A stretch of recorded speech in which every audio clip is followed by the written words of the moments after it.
So, I decided that I actually stopped doing videos like I did before.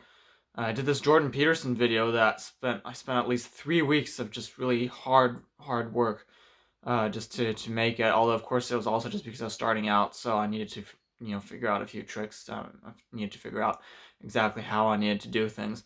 But still, it took a very long time. And the problem is that, I mean, even considering the length of the video, it still was a long time for me to just to do everything, because you have to. I mean, I first had to write the script, then I had to read it from, I had my computer on my lap, and I'd read each sentence. I mean, I'd have to read it in my mind and memorize it, and I'd say it, and often I would make some flubs, and then then you have to put everything in the computer, then you have to edit it. Just it really takes a really long time, and I'd always like make mistakes and stuff, and I wouldn't be satisfied. So what I've decided to do now is just I'm gonna talk spontaneously, and I'm not very talented at that. I'm not very skilled at that, but I'm still going to do it anyway because it's just so much more efficient in terms of energy and time for me that it's just much more worthwhile. Especially considering that I mean I know the stuff I want to say. I don't really need to think about it all that much. What I need to think about is precisely more how to formulate it well. If I'm going to be writing something neat, or try to make it seem neat, and also just if I want to make a really structured presentation, I also need to think about how to do that. But what I figured is that so it's criticizing Jordan Peterson, but Jordan Peterson is just pretty famous for just sort of speaking his mind, just a kind of stream of consciousness, and people listen to that and they're okay with it. So I mean, if they're okay with his doing that, okay, so he is more eloquent than me, admittedly, but I mean, still, it's the same principle. So if there are like millions of people who are okay with that, I don't see why they can't be millions of people who are okay with my thing. So, so that's that. This is what I'm gonna be doing, and it's still gonna get edited. So I'm still gonna have to rewatch everything and edit it. It's still gonna be a lot less editing, and it's gonna be a lot less of a hassle. So it's definitely going to be a lot more efficient for me.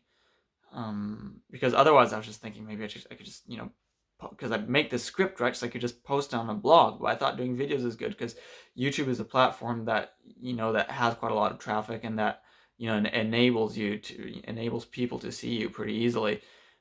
So I thought that was good. So that's that. Okay, so anyways, let's maybe still. So I talked about Jordan Peterson in my previous video, so maybe let's stay a little bit in that kind of area. Let's focus on just sort of more or less his ideology. Again, I don't care about Jordan Peterson per se. What I want to show is that he pretends that he's some sort of other special type of person that is against ideology, and he pretends he's a sort of classical liberal and sort of non-ideology.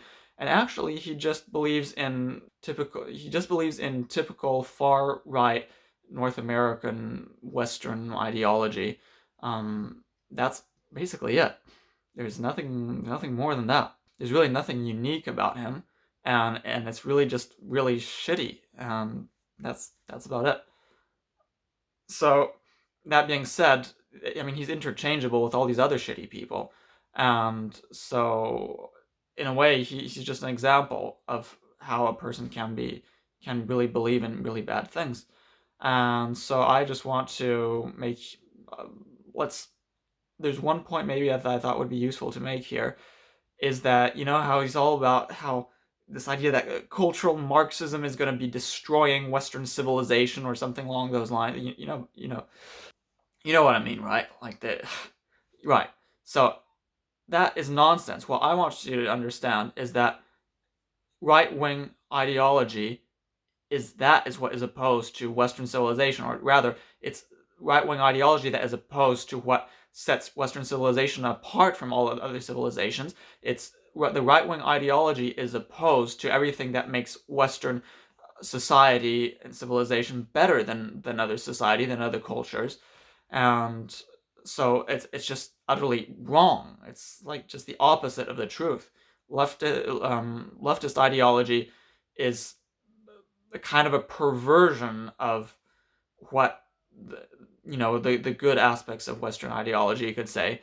But the right-wing ideology is not just a perversion of Western ideology. It's absolutely opposed to Western culture.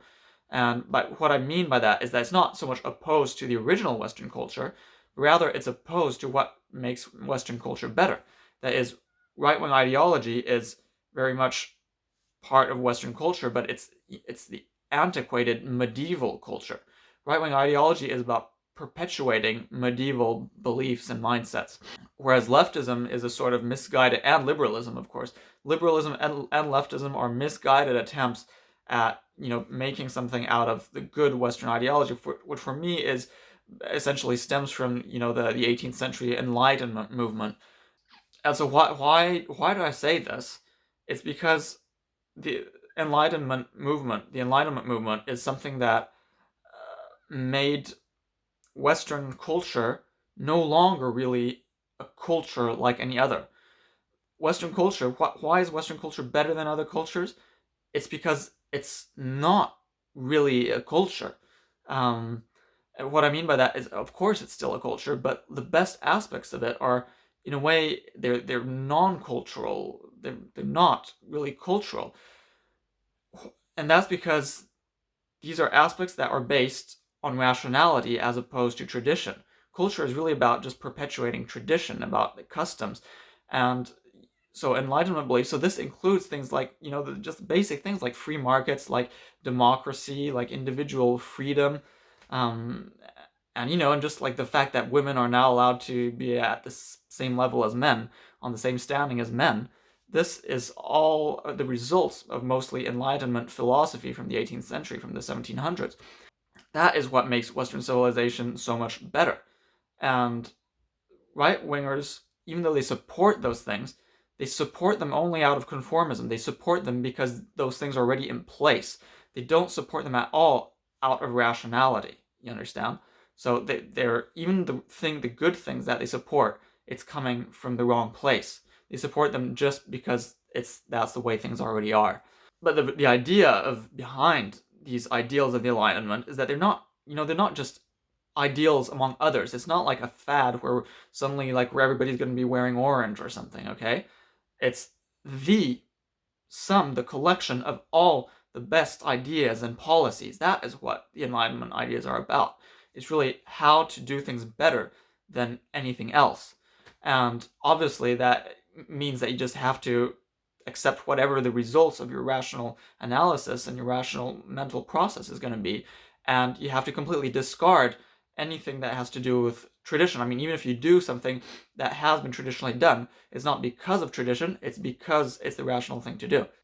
And as such, Enlightenment values are acultural and even anti-cultural, and that's a very good thing. Culture is bad precisely because it's not rational. It's just people who've been doing stuff like in some, in a certain way, and if you ask them why do you do it that way, it's like because that's how we do it. And if you press them further, they'll say, well, that's just how that is good and that is bad. And actually, no, that's not good and bad. It's just your customs. These people, they don't really understand the principle of good and bad. One example I like to use is how Jews and Muslims, think that eating pork is bad. But no, it's not bad. It's that pork in particular tended to have high parasite concentrations, and so people would often get sick from eating pork because they didn't cook it properly. Even if they did, during the preparation, they didn't have soap or a good soap. Yes, they did. When was soap invented? I don't know. Maybe they had soap. I don't know. Anyway, the hygiene would have been bad. People would have gotten germs and stuff, and they would have gotten sick. And so the reason this got put into religion is just was a health measure, right? It was a health measure, but it wasn't stated as such. It was stated instead as a question of good and evil. So if you ate pork, that made you evil. So basically, a traditional society, it might have some good rules. Some of the rules might really be helpful and reasonable and rational even. But the reasoning that people employ to justify those rules, the reason for which they think they're following those rules, the reason for which they are following those rules is completely irrational. They never, ever follow a rule for a rational reason because they don't understand rationality. They don't have any sort of basic underlying principle. And so everything they do is just based on custom. And this it's an enormous problem, because if you don't have an understanding of good and evil, well, you just can't discriminate, and that means that you can just as easily do evil as you do good. And that means that people will end up doing enormous evil, and in fact, all traditional societies have done exactly that. And so now I want you to see that the kind of ideology that right-wingers like Jordan and other people are promoting is actually that very kind of ideology, which is just about traditional beliefs that have no basis in reasoning. And that's, of course, what I refer to like stage one. Like, traditionalism is stage one, and it's also subhumanism, because, like, again, a real human, a proper human, would be rational, right? I mean, to me, that it's kind of the whole idea of like being a human is that you actually are able to like use your intellect properly, and right wingers do not. They never do. They just never ever do, and so that is why I call them subhumans, because literally the thing that sets us apart from other species is mainly our intellect. And while obviously they have greater processing powers, they've got like greater IQ than other species, they're still not able to actually use them properly for and put them to good use. And so that's why I call them subhumans. But of course, it's not necessarily very fair, because they even have the potential to adopt rational behaviors and beliefs, and I think they actually are, in theory, capable of being a lot more rational than they are currently. I mean, see, nowadays, like much of these other societies, like, again, especially like in Africa, Asia, Middle East, all that, they're really messed up. They're really backwards, and that's because they're still stuck in their horrible stage one, completely traditionalist, completely irrational mindsets, and that's terrible. And like people say, oh, don't discriminate against them, blah blah blah. No, I'm not discriminating against them. It's, again, I think of it like leprosy. Okay, so you've got leprosy is a disease. It's a horrible disease, right? And the idea is that the people who get leprosy are called lepers. So now the question is, if you decide to say leprosy is a bad thing and we should eradicate it, are you discriminating against lepers? No. No, you're not discriminating against lepers, you idiots.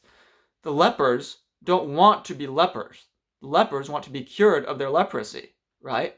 Unless maybe like a few crazy ones, but by and large, they want and they should want to be cured of their leprosy. That's a more important thing. Leprosy is a disease. You want to cure it.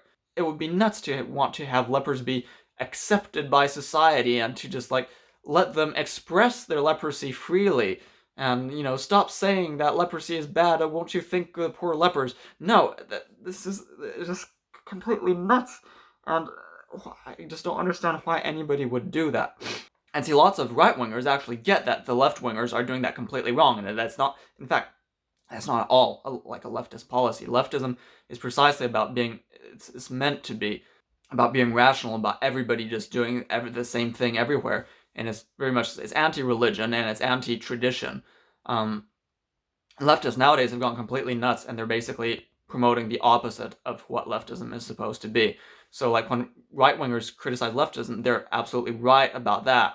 The problem is that then they use the fact that their opponents are not doing things quite right to promote something even worse. And in their case, it's just that they're actually okay with people being lepers as long as they can have their own different disease in their own place. They just don't want the lepers bringing in leprosy. But like, as long as they can have, as long as they can just have like tuberculosis instead, well, then that's okay. And that's what right-wingers think. Basically, they just want cultures to remain, and they just want to be able to have their own culture and do the things that they want. And other cultures, well, because they know they kind of have to let other cultures be, and they couldn't justify staying in a traditionalist culture themselves if they didn't let other cultures to a certain extent do the same thing. I mean, I guess that's how I explain it, at least. And so basically, right-wingers are actually by and large saying the same thing as left-wingers at this point, in fact, except with the only difference is that basically left-wingers are saying everybody should be allowed to have their own culture and just do their own thing in each country, no matter how idiotic it is. But if people want to emigrate from their country to another country, then they should be able to still practice the culture of origin. And So that's what left-wingers say, and right-wingers, basically the only difference is that they say, well, they shouldn't be able to practice the culture of origin. They should practice the culture of their new country. That's the only difference. That's really the only difference. But they're both super enthralled about this notion of all these cultures. But that's terrible, because these cultures are terrible because they're completely irrational, and they subject people to all sorts of stupid rules that don't make sense and that are hurting people in very deep and horrible ways. Um, and so that's the problem, is that, to me, rightists and leftists nowadays are both subhumanists, okay? They both believe precisely in just perpetuating these traditional cultures, which are absolutely stage one beliefs, which are subhumanist beliefs.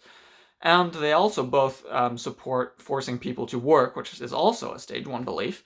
And funnily enough, see, they both support that, and yet Marx, he supported neither of those things. He envisaged precisely a largely global society that would be rational, that didn't have any separate cultures, and where actually nobody would be forced to work thanks to the progress of automatization. So, funnily enough, lots of leftists, including lots of leftists who call themselves Marxists, are actually very much promoting something that is absolutely the opposite of what Marx really wanted. And that's nuts. And, like, right-wingers are right to criticize Marxists, because Marxists aren't actually even believing in the stuff that Marx wanted. They're like literally supporting the opposite. I mean, not necessarily, it depends who, but lots of these left-wingers, from moderate left to hard left, are really just promoting something really stupid and really idiotic that right-wingers are also promoting. And that's terrible, because, like, you just don't have any good party anymore. It's just like there's nothing good. And so that's really of concern. So that's really of concern. So in fact, this is a criticism not even just of right-wing policies, but of left-wing policies, and liberal policies. And liberal, of course. So what does liberal mean? It's more about, it's about freedom. So it's more like social liberalism, but what people would call economic conservatism in the West, which isn't really conservatism, but it's more like, because at the time in the 1700s, that wasn't conservative. That was it was a pretty new idea to have all this sort of free market capitalism and stuff. So liberalism is just about it's free market, laissez-faire capitalism, and then at the same time a reasonable amount of social liberalism, of lots of liberties and rights and all that kind of thing. So that's liberalism. And socialism is about then workers having ownership of the means of production. And so both liberalism and socialism, and just other leftist ideologies, sort of like socialism and all that, they're largely inspired from these Enlightenment values that are fundamentally about being rational, but unfortunately they've got severe flaws. And as such, well, if you follow just typical liberalism, you're not really going to get anywhere. And if you follow just typical socialism, you're not really going to get anywhere either. But yet there is an option, but for some reason nobody is really seriously talking about it. But there are some great options that can be done. That is what I want people to. That's what I want people to see, and that's what I want to teach people. And so, what I'm thinking is, like lots of these conservatives, they often, they often portray Europe as sort of having a better culture and other people having a less good culture. But then they paradoxically, well, what doesn't make sense is that they're actually content with the other cultures staying the way they are. And I totally disagree with that. If you have a better culture, then everybody should be able to benefit from it. It's just like you had these missionaries before. They went out across the world because they actually cared about everyone, and they thought everyone should believe in Christianity. And, well, likewise, I think everyone should believe in rationality, and I want that to spread everywhere. So, I believe in what lots of these sort of idiot traditionalists, these idiot regressive leftists would call, it'd be called cultural imperialism, but it's actually not so much cultural imperialism as anti-cultural imperialism. And it's not imperialism, it's just spread. It's more like, liberation from culture. And of course it has a European origin simply because Europe was the first culture to try to transcend its own culture by having rational values instead. And so that's why Western culture is better, is because it's more rational. And as such, it's less of a culture. It's not really a culture. So you really shouldn't consider it as like Western cultural hegemony or something like that. No, no, no. It's not that at all. And so what I think is that we should just really make a concerted effort to spread that everywhere across the whole world, because everybody needs to benefit from that. It's just absolutely not a good idea to have everybody keep their own culture, because it's totally unfair. Some people, they happen to be born there, so they're subjected to the laws of that culture there, and they happen to be born there, and they'll be subjected to different laws, that other culture there. And both of those cultures are going to be completely irrational in their whole reasoning and basis. And so everybody's just going to be having a horrible, dreadful experience in life. And how could anybody want that? How can anybody support that? You are nuts to support multiculturalism. I mean, not just within a single territory, because that's what right-wingers say, right? They say we don't support multiculturalism, but actually they do. They just don't want multiculturalism at a single location. But they're perfectly fine of multiculturalism on a global scale. They're perfectly fine with the existence of different cultures. And I'm not. I'm not. That is not okay. Multiculturalism is not okay in neither at a single location or in different locations. Right? Because, I mean, we're all connected. I want to see everybody as equals. And if everybody is to be treated as equals, we can't have them be in separate cultures. So we have to get rid of culture. We have to get rid of culture. I mean, look, go to like some of these, like, I went to these Muslim countries. It's incredibly depressing.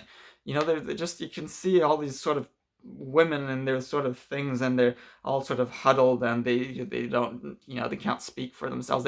It's terrible. It's incredibly depressing. The men all super chavvy and obnoxious, and I mean, and also friendly at the same time. Yes, I mean, it's weird, but you actually can make friends a lot more easily there than you can in Europe. So I mean, Europe on paper is nice, but in reality it isn't all that great for actually interpersonal interactions.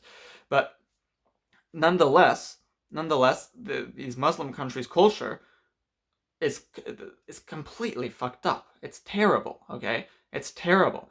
And if you support multiculturalism from, both the left-wingers and right-wingers' perspective of letting, all these cultures be able to, have their own destiny and do their own thing, and be able to be free to express themselves, that's total crap, because it leads to that. It leads to women being stuck at home in burqas and having, like, breaking their bones when they fall because they didn't have enough vitamin D because they never go out in the sun. This is terrible. This is terrible. Okay? This is an abomination, and you just cannot support that if you all just care about people. You cannot support separate cultures. You cannot support multiculturalism. Again, any kind of multiculturalism. You cannot support multiculturalism of any kind. And those Muslim societies, and other, like in India and all that crap, it's all the same shit, right? And Jordan's idea of society is exactly that. It's the same kind of society with these repressive, rigid roles for people that are completely irrational, and that just make life dreadful for everyone. And so think about just the shitholes that these places are. Okay, just think about it. Imagine how it really is to be like a person living in those places with those horrible cultures. Now imagine, do you really think that's good? Do you really want to have a culture like that? Because that is what these right-wingers want. They want culture to be like that. They want our culture, but not just I don't want to think of it as our culture. I want you to just think of it as the culture that happens to be in this place, to be like that. They want Western culture to be like that, and they're perfectly happy, of course, with other cultures to be like that too. They just, they're attached to their own irrational culture, and they don't like it when another irrational culture comes in. But the thing is that they're equivalent, because they're both irrational and harmful. And so, ironically, all these right-wingers that sort of defend, they say we have to defend the West against these invaders and stuff. That's nonsense, because your ideology is the same fundamentally as the invaders. It's just, different flavor, but it's exactly at the same level. It's exactly the same kind of reasoning. It's completely equivalent. So, like, you're right. We shouldn't let these, all these immigrants that are coming, like, into Europe and stuff, they are destroying Europe, but not because it's a different culture, but rather because it's more of a culture, and Europe is less of a culture and more just about having rational rules. See, and they're more about having these irrational traditional beliefs. And so that is why it's bad to have all these immigrants come in, is because they're spreading these irrational beliefs. But fundamentally, it's not really It's not one culture against another. It's culture against reason. See, and that is a problem. So you cannot defend Western culture by by promoting it as a culture and saying our values, and sort of trying to feel pride in like your heritage and your country and all the your norms and your traditions and stuff. No, that is wrong. That is just becoming like them. You're becoming like another one of these immigrants. It's the same thing. You can't do that. You can't do that. You have to be rational, and if you're rational, you have to care about everybody. And if you care about everybody, you want to spread that rationality. So instead of not only should we fight immigration, but rather we should spread rationality across the world. And we don't have to physically like have people emigrate to do that. You just make it clear that this is something that needs to be done. You make them understand that their stuff is crap, okay? And that rational values are just so much better because they actually correspond to stage 2 society, which is the final stage, which is the human stage. If you want to be a human, you have to spread rationality, you have to believe in rationality, and you have to make everyone become rational. And that is how we can become proper, healthy, happy humans. Bye.